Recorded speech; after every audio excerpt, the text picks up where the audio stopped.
അപ്പത്തെ NH52 കരി വെയിലത്തൂടെ നമ്മളിങ്ങനെ യാത്ര ചെയ്തുകൊണ്ടിരിക്കുക കേട്ടോ. കുഞ്ഞിക്ക് സുഖമാണ്. കുഞ്ഞിക്ക് ഈ സൈഡിൽ നിന്നാണ് വെയിൽ വരുന്നത്. ഇതുണ്ട്, ഇവിടെ നിന്നാണ് വെയിൽ വരുന്നത്. അതുകൊണ്ട് കുഞ്ഞിക്ക് കാറ്റൊക്കെ അടിച്ചിങ്ങനെ ഇരുന്നാൽ മതി. ഇടത്ത് വശത്ത് നിന്നാണ് വെയിൽ വരുന്നത്.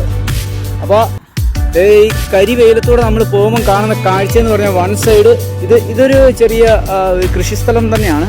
അവിടെ ഒരു വലിയ വാട്ടർ ടാങ്ക് കാണാൻ പറ്റും. അതുപോലെ തന്നെ ഇവിടെ ഒരു കുടുംബത്തിൻ്റെ ഒരു ക്ഷേത്രമാണ്. അതുകൊണ്ട് ഈ സൈഡിൽ മുഴുവൻ കൃഷിയാണ് കേട്ടോ. കൃഷിക്കിടയിൽ ചെയ്യുന്നുണ്ടോ വലിയ വലിയ വീടുകൾ നമുക്ക് കാണാൻ പറ്റും. വലിയ വലിയ വീടുകൾ നമ്മുടെ നാട്ടിലെ പോലെ തന്നെയുള്ളൊരു സാഹചര്യമായി. ഇത് അങ്ങകലെയെല്ലാം തെങ്ങും തോപ്പുകളാണ്. വലിയ വലിയ തെങ്ങും തോപ്പുകളൊക്കെ കണ്ടു. പക്ഷേ അത് നമുക്ക് പാലത്തിൻ്റെ മുകളിൽ സ്ലോപ്പ് ആയതുകൊണ്ട് നമുക്ക് എടുക്കാൻ പറ്റിയില്ല. അപ്പോൾ ഇവിടെയെല്ലാം തെങ്ങും തോപ്പുകൾ കാണാൻ പറ്റുന്നത്.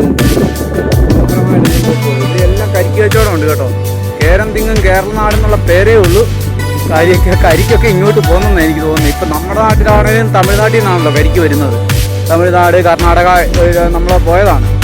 അപ്പോൾ ചിത്രദുർഗ ഏരിയയിലൊക്കെ തെങ്ങിൻ്റെ കൃഷി നമ്മൾ വളരെയധികം കണ്ടതാണ്.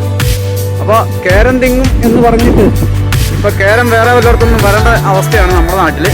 തേങ്ങയായാലും കരിക്കായാലും എന്തായാലും അതൊക്കെ ഇല്ലാതാക്കിയത് നമ്മുടെ മുൻപ് ഭരിച്ചിരുന്ന ഗവൺമെൻറ്റുകളാണ്. കർഷകൻ ഒരു കോപ്പും തരാതെ കർഷകരെ തെണ്ടിക്കുന്ന പരിപാടി. കഴിഞ്ഞ വർഷം തന്നെ എത്ര വർഷമായി നെല്ലിൻ്റെ പൈസ കൊടുത്തിട്ട്. ഇവിടെയൊക്കെ അങ്ങനെയൊന്നുമല്ല. ഇവിടെ ആർക്ക് വേണേലും നെല്ല് ഉൽപ്പാദിപ്പിച്ച് ആർക്ക് വേണേലും കൊടുക്കാം. ഗോതമ്പ് അതുപോലെ തന്നെ. ഇത് കണ്ടോ, ഗോതമ്പെല്ലാം വിളഞ്ഞു കിടക്കുന്നത്. ഇതൊക്കെ അവർക്ക് ഇഷ്ടമുള്ളവർക്കാണ് കൊണ്ടുപോയി കൊടുക്കുന്നത്. കച്ചവടക്കാർ വരും, അവർക്ക് താല്പര്യമുള്ള വില അഡ്ജസ്റ്റ് ചെയ്ത് കിട്ടുന്നവർക്ക് കൊടുക്കും. അല്ലാതെ ഗവൺമെൻറ് ഒന്നുമല്ല ഇതൊക്കെ ശേഖരിക്കുന്നത്. കർഷകരെ ഉദ്ധരിക്കും, പക്ഷേ ശേഖരിക്കുന്നത് ഗവൺമെൻറ് അല്ല, സ്വന്തമായിട്ട് തന്നെ നമുക്ക് വിൽക്കാൻ പറ്റും. അപ്പോഴത്തെ ഈ ഹൈവേയിലൂടെ നമ്മളിങ്ങനെ യാത്ര ചെയ്യുകയാണ്.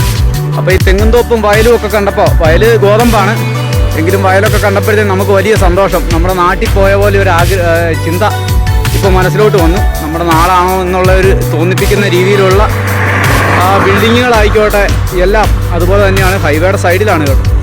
അപ്പോഴത്തേക്കും നമ്മളപ്പോൾ ഇങ്ങനെ ഈ NH52 സോമനാഥ് ലക്ഷ്യമാക്കിയുള്ള യാത്രയിലാണ്. ഇനിയൊരു 53 കിലോമീറ്ററാണ് യാത്ര ചെയ്യാനുള്ളത്. ഇന്ന് കുറച്ച് ദൂരം യാത്ര ചെയ്തിട്ട് നമുക്ക് അവിടെ സ്റ്റോപ്പ് ചെയ്യാമെന്നാണ് വിചാരിക്കുന്നത്. അപ്പോൾ ശരി, ജോപ്പൻ്റെ യാത്ര തുടരുകയാണ്.